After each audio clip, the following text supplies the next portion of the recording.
og død og knust hjerte.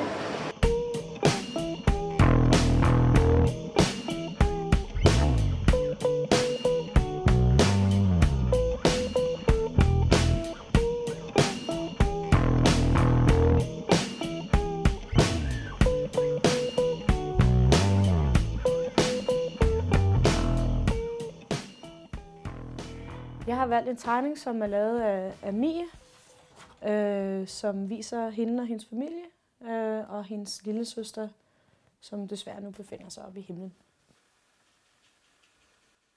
Men jeg har prøvet at gengive Mies lillesøster oppe i skyerne, hvordan hun kigger ned på sin familie, og hvordan de kigger op på hende. Mie vil godt have noget med noget solnedgang og noget nattehimmel. Det kommer der så til at være heroppe, selvfølgelig, og så hvordan lyset skinner ned på hendes familie, som tænker på hende ned på jorden. Det her med at få nogle tegninger for børn, som er så konkrete og så herlige på sin egen måde, også selvom det omhandler noget, som er så trist. Jeg fik for eksempel denne her fra Oliver, med et monster, og jeg synes, det monster det var simpelthen så perfekt, som det overhovedet kunne være. Så det er faktisk det, der har været den største udfordring, at prøve at lave noget, som kunne være lige så sejt som børnenes.